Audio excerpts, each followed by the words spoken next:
Magsimula na tayo sa shoutout ngayon Lodi.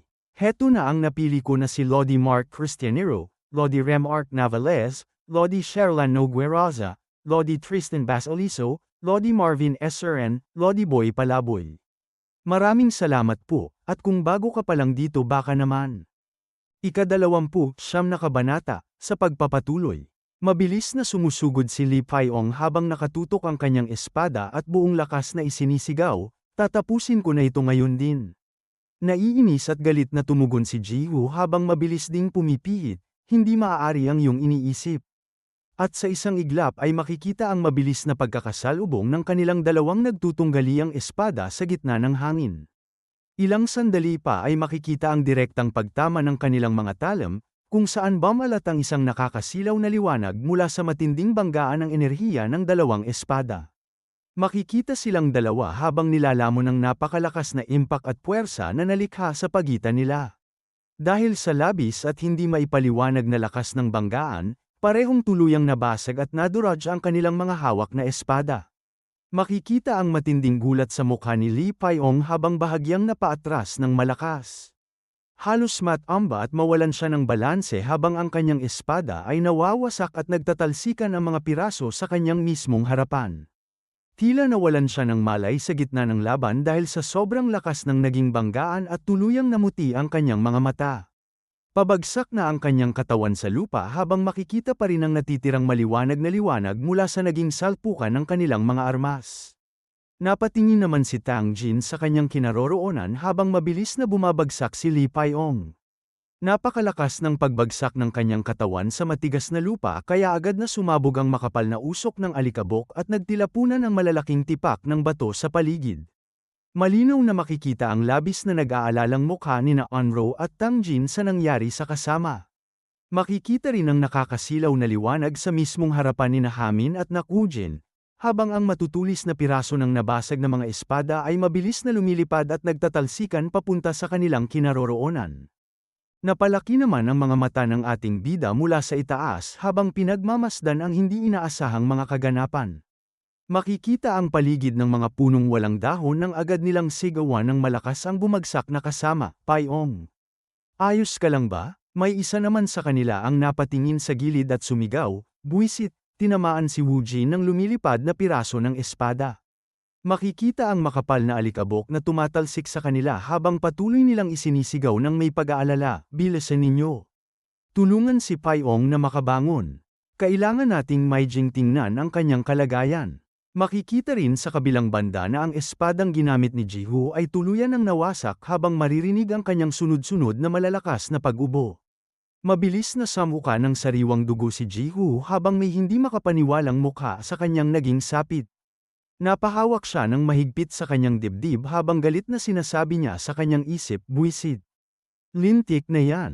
Napilitan akong gamitin ang Limitless Sky Sword nang hindi man lang nakapaghahanda ng maayos. At ngayon ay napakalubha ng natamo kong internal injury sa aking katawan. Patuloy si Jihu sa pag-ubo ng dugo habang hawak ang kanyang sumasakit na dibdib at tuluyang nakaluhod sa lupa. Napatingin ng napakaseryoso si Jihu sa grupo ng ating bida. Mabilis namang kumilos at pumagitna ang referee habang malakas na isinisigaw, lahat kayo, tumigil na. Nag-aalalang sinabi pa nito sa lahat ng kadet, itigil ninyo agad ang labanan para sa opisyal na paghatol. Mula sa sandaling ito, sino mang kikilos at hindi susunod sa utos ng referee ay agad na madidiskwalipika sa kompetisyon. Napatingin naman ang buong grupo ng ating bida sa referee nang may mga seryosong mukha. Agad na pumagitna ang referee sa pagitan ng dalawang panig habang akmang naghahanda pa rin ang bawat isa sa anumang pwedeng mangyari. Nakatayo ng tuwid at formal ang referee habang napakaseryoso ng kanyang tingin. At sinabi nito sa kanila habang makikita si Li Paiong na nakaluhod at nangangalit ang mga ngipin sa sakit, hey, mukhang sugatan din ng malubha si Namgong Jihu. Hindi man lang siya makatayo ng maayos sa kanyang kinaroroonan. Tumugon naman ang ating bida habang nakatitig sa kalaban, talaga. Ibig ba talagang sabihin nito ay gumana ng epektibo ang ating ginawang plano? Seryoso at galit ang mga tingin ni Jihu habang sinasabi pa niya sa kanyang isip, buwisit, isang maling paghinga. Isang sandali lamang ng kapabayaan, at nauwi agad sa ganitong kalagayan ang lahat. Lintik na yan. pero kahit paano ay sinwerte pa rin ako. Nakaligtas ako ng napakaliit lamang na pagitan mula sa tiyak na pagkatalo. Nakatayo sa kanyang mismong harapan ang referee na seryosong sinasabi sa kanya, mukhang imposible nang ipagpatuloy mo pa ang laban na ito sa iyong kasalukuyang kalagayan. Panandali ang natahimik si Ji-Hoo habang mariin at madilim ang kanyang tingin sa lupa. Sinabi pa sa kanya ng referee upang makasiguro, kinikilala at tinatanggap mo ba ang kalagayang ito? Mahirap man sa kanyang kalooban ay sumagot si Ji-Hoo, oo, nagtamo ako ng mga pinsalang sapat para hindi ko na maipagpatuloy pa ang Summer Duel Festival. Muling sinabi sa kanya ng referee upang pag-aani ng loob nito, ayos yan, huwag mong masyadong pilitin ang sarili mo. Magkakaroon pa naman ng ibang mga pagkakataon sa hinaharap. Makikita ang maraming dugong isinuka niya na nakakalat sa lupa. Napapikit na lamang si Ji-Hoo sa matinding panghihinayang at galit na sinabi sa kanyang isip. Buwisit, paano ako nauwi sa ganitong kahabag-habag na kalagayan? Napakakahiya nito. Kailanman ay hindi ko ito matatanggap. Ako, si Namgang Ji-Hoo, ay natalo at napinsala lamang ng isang hamak na First Dragon Division. Sa kabilang panig naman, makikita ang sugat at baon na bakal sa hita ng isa sa mga miyembro ng grupo ng ating bida habang sinasabi niya, salamat sa Diyos. Hindi naman ito tinamaan ang anumang vital area sa aking katawan. Ito pala ay si Nakwoojin habang tinitingnan ang sugat, at sinabi naman ng ating bida sa kanya matapos suriin, sa kalamnan lamang ito bumaon at hindi lumagpas. Sinabi rin sa kanya ni Hamin habang nakatitig sa sugat, nakahinga ako ng maluwag doon. Tumigil din naman agad ang pagdurugo ng iyong hita. Dagdag pa ni Lee Pyong habang nag-aalala sa kasama, kung ganoon, makakagalaw at makakalaban pa ba siya ng maayos, instructor? Dahan-daang umiling ang ating bida at nakapikit na direktang sinabi sa kanila. Hindi, imposible na para sa kanya ang anumang matinding paggalaw o pakikipaglaban. Labis naman silang nagulat at nabahala sa narinig na hatid ng ating bida. Mariin namang napatingin si Hamin kay Nakwoojin habang napasigaw ng may halong emosyon, ikaw. Bakit mo ginawa ang bagay na yon? Itinapon mo ang sarili mong kalasag para lamang iligtas ako mula sa tumatalsik na piraso. Tahimik at mahinahong napatingin sa kanya si Nakwoojin. At bahagya siyang napangiti habang seryosong sinabi. Ang pagkawala ng isang simpleng mandirigma na tulad ko ay bahagyang magpapahina lamang sa kabuuang lakas ng ating grupo. Pero kung ikaw ang mawawala ng kakayahang lumaban, mawawala sa atin ang ating strategist at commander. Iyon ang pangunahing dahilan kung bakit ko ginawa iyon. Tahimik at may paghanga namang pinagmasdan siya ni Hamin matapos marinig ang kanyang paliwanag. Bahagyang may ngiti naman sa mukha ng ating bida habang nakatingin sa ipinamalas na dedikasyon ni Nakwoojin, at sinabi niya sa kanyang sariling isip. Nanatili pa rin siyang ganoon kapayapa at nakapokus kahit nalaman niyang nabasag ang espada ni Lee Pyong. Muling naisip ng ating bida ang mabilis na pagtama ng mga nabasag na tipak ng espada na patungo sana sa kinaroroonan ni Hamin, habang sinabi pa niya sa sarili. Itinapon niya agad ang kanyang sariling kalasag upang harangan ang lumilipad na piraso ng espada nang hindi na nakapag-react si Hamin sa tamang oras. Napakahalaga nga naman ang ginagampanang papel ni Hamin para sa buong grupo sa Summer Duel Festival na ito. Napangiti ng tuluyan ng ating bida at proud na sinabi pa niya sa kanyang isip, buong puso niyang isinakripisyo ang kanyang sarili para sa kapakanan ng buong koponan. Lumapit naman ang referee sa kinaroroonan ng grupo habang formal na inaanunsyo. Ang cadet Teng si Namgang Ji-Hoo ay opisyal ng diskwalipikado sa kompetisyon. At dahil ang cadet Teng si Nakwoojin ay itinuturing na rin na hindi na makapagpapatuloy sa mga susunod na laban sa Summer Duel Festival. Dagdag pa ng referee sa kanila habang nakatingin sa sugatang cadet, siya rin ay opisyal ng diskwalipikado sa pagpapatuloy. Seryoso at nagulat namang napatingin silang lahat sa referee habang napasigaw si Onro, ha? Ano ang ibig ninyong sabihin? May hindi makapaniwalang mukha si Lee Pyong na galit na napasabi. Hindi naman siya natalo ng kalaban sa laban, pero nadiskwalipika lamang siya dahil sa hindi niya naiwasan ang isang tumalsik na piraso ng espada. Napaka-unfair naman ang ganyang patakaran. Makikita ang matulis na piraso ng espada na malalim pa ring bumaon sa hita ni Woojin.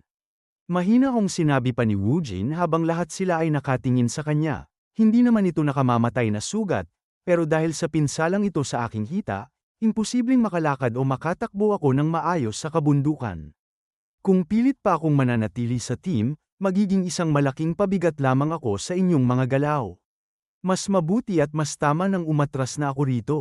Nag-aalalang napasabi naman si Anro habang nakatitig sa kasama. Woo Jin, nakapikit naman ang ating bida habang mabilis na nag-iisip at sinabi sa kanyang sariling isip, medyo magulo at naapektuhan nito ang ating orihinal na estratehiya. Kailangan nating gumawa at bumuo agad ng bagong plano. Dagdag pa niyang sinabi sa sarili habang nakatingin sa malayo at sa matarik na kabundukan, ano na ang dapat nating gawin ngayon? Napahawak sa kanyang baba ang referee at nakapikit na tumugon sa sitwasyon, kailangang make arga at may hatid ang dalawang nadiskwalipikadong cadet pabalik sa mismong pasukan ng bundok, pero lahat kayo ay sugatan at pagod. Bilang nakatatalagang referee, hindi ko naman pwedeng iwan ang aking pwesto rito sa gubat. Napatingin sa kanya ang ating bida at agad na napasabi, ako na mismo ang maghahatid sa kanilang dalawa pabalik sa pasukan. Tutal ay nadiskwalipika naman na sila sa kompetisyon, kaya wala nang magiging problema sa mga patakaran, tama ba? Sumagot ang referee habang inaabot at ibinibigay sa kanya ang mga pulang tela, malaking tulong yan kung ganoon. Pero bago yun, kunin at atali mo muna ang mga armband na ito sa kanila bilang opisyal na palatandaan ng kanilang diskwalifikasyon. Nagtatakang napatingin ang ating bida sa hawak na tela at sinabi sa kanyang isip. Ano ba naman ito, mayroon pa pala silang inihandang mga ganitong uri ng bagay para sa diskwalifikasyon. Dahan-dahan nang naglakad paalis ang ating bida kasama ang dalawang nadiskwalipikadong cadet habang tahimik na pinagmamasdan ang kanilang pag-alis ng natitirang grupo. Makikita ang pulang tela na maingat na nakatali sa kanilang mga braso habang nakatalikod silang naglalakad palayo. Patuloy pa rin silang tahimik na tinititigan ng kanilang mga kasamahan mula sa malayo. May hindi makapaniwala at malungkot na mukha si Lee Paiyong habang nakatitig sa lupa at sinabi, humihingi ako ng pasensya sa inyong lahat. Kung ginawa ko lamang ng mas maayos ang aking pag-atake kanina, agad namang sumagot si Hamin sa kanya upang ihinto ang kanyang pagsisisi, hindi, huwag mong sisihin ang sarili mo. Pananagutan nating lahat ang nangyaring ito. Dagdag pa ni Tang Jin habang nakatayo sa tabi nila, oo, hindi lamang ikaw ang may pagkukulang. Lahat tayo ay nagpabeya at nagkampante sa sandaling yun. Umarte tayo na parang mga hanggal. Napabuka naman ang mga kamay ni Anro at masiglang sinabi sa kanila, bakit ba kayong lahat ay nalulungkot at nagmumukmak dyan? Maiintindihan naman ang nangyari. Si Namgang Jihu ang ating nakalaban. Hinaranggan ninyo ang kanyang pinakamalakas na atake at muntik nyo pa siyang ma-counter at mapatamba sa isang banggaan lamang. May ilan sa atin na natalo at nadiskwalipika. Pero hindi ba't sa ganitong paraan tayo mas natututo at tumitibay? Sumagot si Tang Jin nang may muling pagseryoso at pagbabalik ng determinasyon sa kanyang mga mata. Tama at may punto si Anro. Tigilan na natin ang masyadong pag-iisip tungkol sa nangyari kanina. Hindi pa naman ganap na tapos ang Summer Duel Festival. At higit sa lahat, hindi pa rin tapos ang ating nakaplanong paghihiganti sa kanila. Mabilis ding sumang-ayon si Lee Paiyong, tama ka dyan. Napangiti naman si Tang Jin nang makitang nagbalik ang sigla ng lahat. At agad niyang itinanong, Hamin, sino naman ang isusunod nating target sa mga kalaban? Bahagyang may ngiti na rin sa mukha ni Hamin habang inihahanda ang kanilang susunod na estratehiya. Sa kabilang banda naman, makikita ang isang galit na tao na nakatayo sa pinakatuktok ng kabundukan habang may maraming malalakas na kidlat na tumatama at gumuguhit sa kanyang paligid. Ito pala ay si Tang Chu na sobrang naiinis at nagagalit dahil sa walang kapuntahang dulo siya dinala ng mga bakas ng paa na kanyang buong tiyagang sinundan. Galit na galit nitong isinigaw sa buong kabundukan habang napabuka ng kamay ng mga anak ng lintik. Saan ba kayo nagtatago ngayong araw? At dito na po nagtatapos ang ika-29 na kabanata.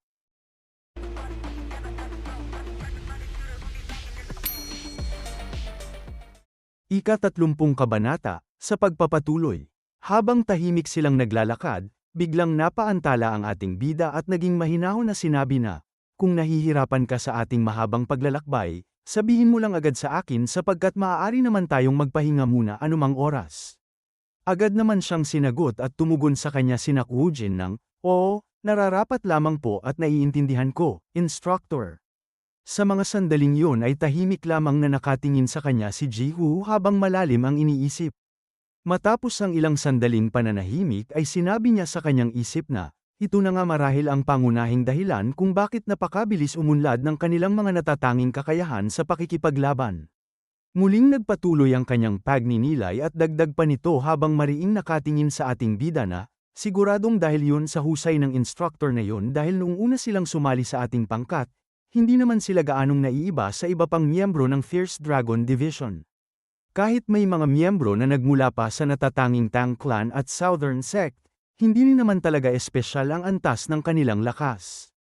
Pansin ang ganitong sitwasyon kaya tahimik na napatingin si Wujin kay Jihu nang makita niyang tila napakalalim ng iniisip nito sa gitna ng daan.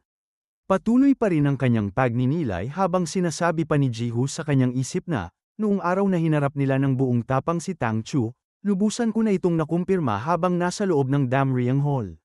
Ngunit sa napakaikling panahon lamang ay ganito na agad kalaki ang kanilang ipinagbago. Mula sa kabilang gawa ay malinaw na makikita ang likod ng ating bida habang muling sinabi pa ni Jihu sa kanyang isip na, ang tanging malaking pagkakaiba lamang ng Fierce Dragon Division sa iba pang grupo ay ang kanilang instructor sapagkat ganap na binago ng instructor na iyon ang kabuuan ng mga ito. Dahil sa mga natuklasan ay tahimik lamang na napatingin si Jihu sa ibaba habang patuloy na naglalakad. Biglang lumitaw sa kanilang paningin ang matarik na bundok nang sinabi pa niya na, sa tingin ko ay hindi yata ito ang tamang daan na dapat nating tahakin. Mabilis namang tumugon ang ating bida at sinabing, oo, hindi nga ito ang karaniwang daan sapagkat sinasadya talaga nating dumaan ngayon sa ibang ruta. Nagtaka siya sa narinig kaya sumagot sa kanya si Jihu ng, ha? Bakit naman natin kailangang gawin yon?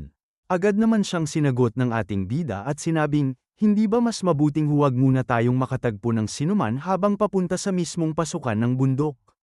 Iniisip ko rin kasi ng husto ang tungkol sa iyong kalagayan. Dahil sa narinig ay mariin naman ang naging tingin sa kanya ni Jihu habang nauutal na sinasabi na, oo, ganun ba at naiintindihan ko na, isang uri ba ito ng pipagbibigay pansin? Bahagyang napalingon sa kanya ang ating bida at seryosong sinabi na, kakasimula pa lamang kasi ng ating Summer Duel Festival at nasa mga unang yugto pa lamang tayo ng paligsahan, kaya kung kumalat man na nadiskwalipika ka habang bumababa pa lamang ng bundok, tiyak na magiging malaking problema yon. Habang naiisip ni Jihu na tiyak na pagtatawanan lamang siya ng mga tao sa paligid ay sinabi pa sa kanya ng ating bida na, itinuturing ka pa naman na pinakamalakas na first-year student sa buong Water Dragon Academy, kaya hindi ba't lubos na nakakahiya yon kung malalaman ng lahat? Samantala, habang tahimik namang nakatingin sa kanya si Wujin ay nagtatakang sinabi niya sa kanyang sarili na, ano bang kasalukuyang nangyayari sa kanya ngayon dahil hindi naman ito katulad ng dati niyang gawi at ugali, may mabigat ba siyang sakit o ano? Matapos mag-isip ay seryosong sinabi naman ni Jihu na, naiintindihan ko na ang lahat kaya tahimik na lamang akong susunod sa inyo. Agad namang nagpatuloy na sa paglalakad ang ating bida habang mabilis na sinasabi na, bilisan mo na riyan sapagkat mukhang malapit nang magtagpo ang dalawang magkatunggaling division. Dahil dito ay nakakunot ang noo ni Jihu at sinabi niya sa kanyang isip na, ano ba naman ito sapagkat wala talaga akong naramdamang anumang panganib sa paligid, gaano ba kalayo ang nakikita ng kanyang mga mata at kailangan ko talagang malaman kung sino ba talaga ang misteryosong instructor na ito. Pagkalipas ng ilang sandali ay makikita ang kabundukan habang may lumilipad at kumikislap na apoy sa kalangitan. Dahil dito ay may biglang nagsalita sa malapit na, sino kaya ang nagpaputok ng signal flare na yun sa kabilang dako? Mabilis na dagdag pa ng isa na, si Instructor Mok Hejin yun dahil siya ang opisyal na namamahala sa paghusga sa buong Fierce Dragon Division. Sa mismong paanan ng Mulan Mountain ay gulat na sinabi ni Paeng na, ano? Hindi pa naman gaanong katagal ang nakalilipas ngunit agad na bang may natalo? Mabilis namang tumugon si Sang Gyongman at sinabing, Lord Guangju, tingnan ninyo ng mabuti sapagkat gaya ng ating inaasahan, ang unang nadiskwalipika ay nagmula nga sa Fierce Dragon Division, kahit sa isang malaking paligsahan tulad ng Summer Duel Festival na ito kung saan malaking bagay ang swerte. Tila wala pa ring silbi ang swerte kung napakahina naman talaga ng iyong sariling kakayahan. Bahagyang napahawak sa kanyang baba si Paeng at nag-aalinlangang sinabi niya sa kanyang isip na, ano ba talaga ang totoong nangyari roon dahil hindi naman basta-basta hahayaang ma-eliminate ni Hamubek ang alinman sa kanyang miyembro ng ganoon na lamang kadali. Sa huli ay sinabi na lamang niya kay Sang Gyongman na, Hindi pa tayo ganap na makatitiyak sa ngayon dahil lamang sa nagpaputok ng flare si Mok Hye-jin ay hindi pa ibig sabihin noon na miyembro nga ng Fierce Dragon Division ang na-eliminate. Ibig sabihin lamang nito ay may mga nadiskwalipikadong estudyante na pansikalas na at malapit ng bumaba ng bundok. Kaya makukumpirma lamang natin ang lahat kapag opisyal na silang dumating dito. Dahil sa narinig ay napatingin si Sang Gyongman na may kasamang mapang asar na tingin sa kanyang mukha. Mabilis nitong sinabi na, imposible ang iyong iniisip at talagang naniniwala ka ba roon kahit walang anumang paraan para ma-eliminate agad ang isang miyembro ng Hidden Dragon Division. Bigla na lamang may isang tagaulat ang mabilis na dumating sa kanilang kinaroroonan habang malakas na isinisigaw na, may dalawang nadiskwalipikadong estudyante na ang kasalukuyang bumababa ngayon. Lubos namang nagtaka ang dalawa nang marinig nila ang balitang yun. Napasabi patuloy si Sang Gyongman ng, sakto ang dating nila kaya halika at tingnan na natin agad. Mabilis namang tumugon si Paeng at sinabing, oo, sumasang-ayon ako. Sa di kalayuan ay malinaw na makikita ang ating bida at sa mismong likod niya ay sina Woo-jin at Ji-hoo na tahimik lamang na naglalakad ng magkasama. Habang pinagtitinginan sila ng napakaraming tao sa paligid ay sinabi niya sa kanyang isip na, hehe, talagang nagulat silang lahat sa nakita nila pero lubos ko namang naiintindihan ang kanilang reaksyon. Subalit bigla namang nagulat ang ating bida at mabilis na napatingin sa unahan. Nagtataka ring napasabi si Paeng ng, ano ito at hindi ba sinabi ko na sa iyong huwag kang masyadong makasiguro agad? Makikita rin ang napakalaking gulat sa mukha ni Sang Gyongman habang napasabi na, ay hindi talaga ito maaari kailanman. Mabilis pa niyang idinagdag na, si Namgang Ji-hoo na itinuturing na pinakamalakas sa lahat ng first-year student ng Water Dragon Academy ang unang na-eliminate. Patuloy lamang na nakatingin si Ji-hoo sa ibaba habang gulat pa ring sinasabi ni Sang Gyongman na, ano ba talaga ang totoong nangyari sa labanang yun? Dahil sa hindi paniniwala ay agad na tumakbo si Sang Gyongman papalapit sa kanila at mabilis na nagtanong ng, Namgang Ji-hoo, natalo ka ba talaga sa laban? Dahan-dahan at nakapikit na tumugon si Ji-hoo ng, oo, nakipaglaban ako ng buong lakas at natalo pa rin. Iyon lamang ang tanging nangyari.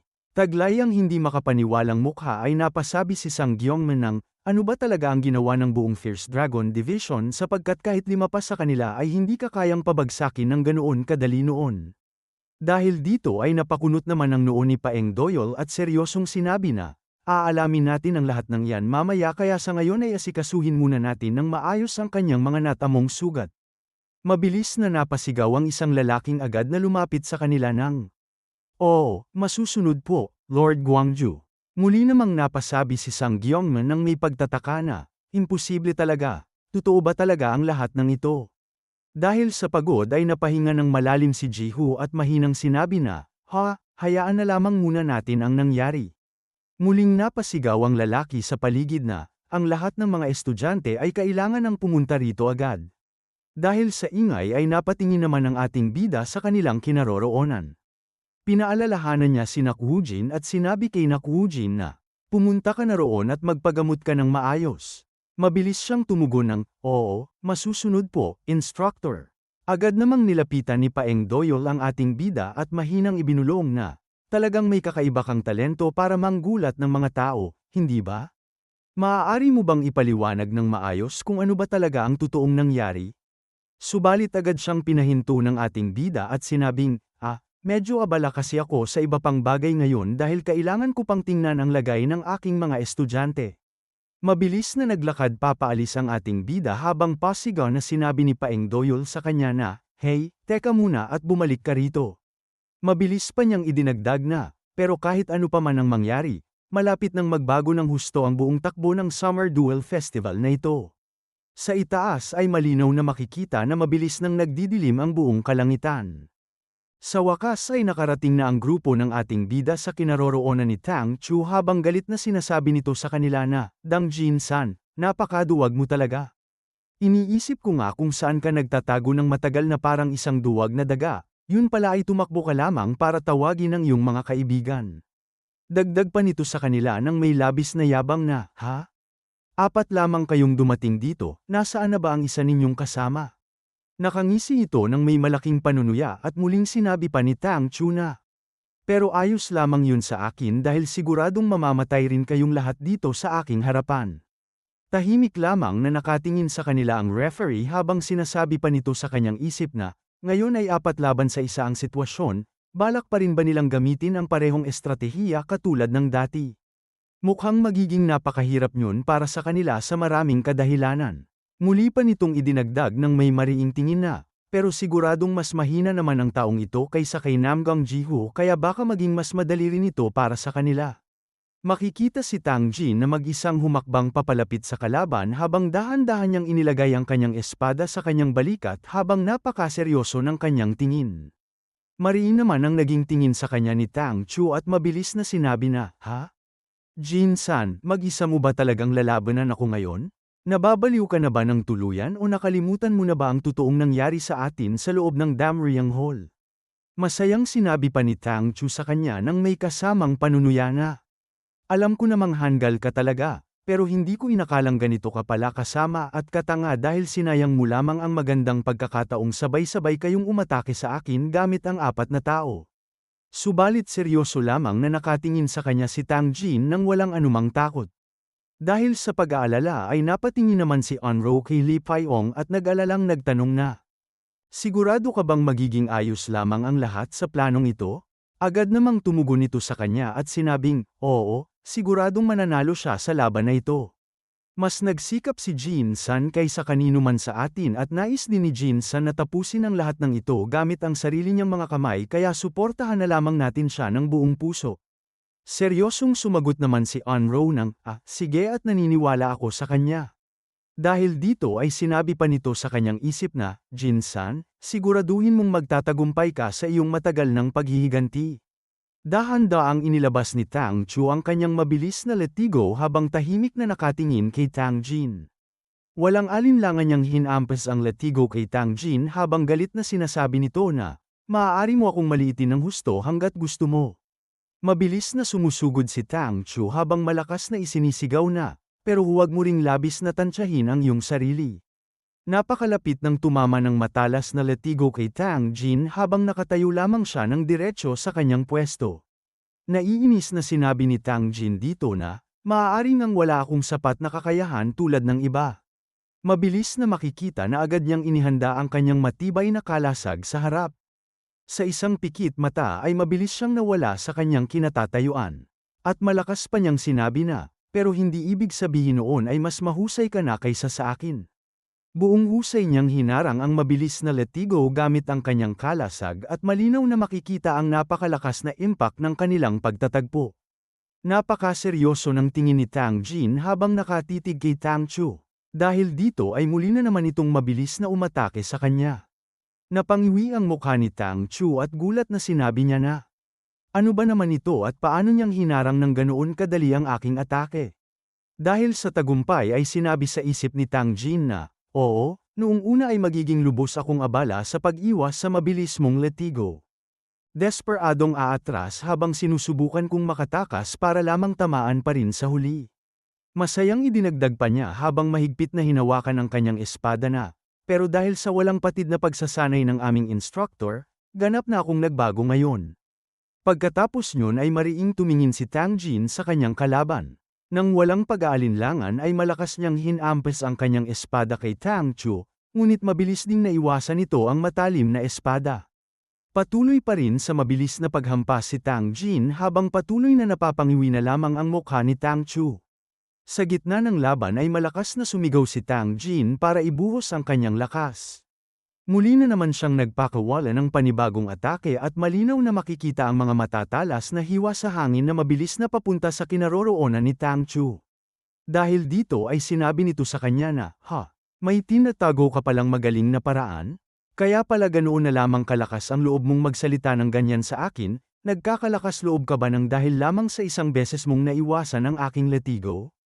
Talagang kakaiba ka rin." Malinaw na makikita ang kanyang mabilis na pag-iwas habang muling sinasabi na, "Pero ang isang hanggal ay mananatili pa ring hanggal kailanman at napakalayo pa ng kailangan mong marating para talunin ako." Nang matapos magsalita ay agad na ginamit ni Tang Chu ang kanyang kilalang kasanayan na 9 Mystic Illusions, na agad ding naglapit sa kanya ng napakabilis kay Tang Jin. At dito na po nagtatapos ang ika-30 kabanata.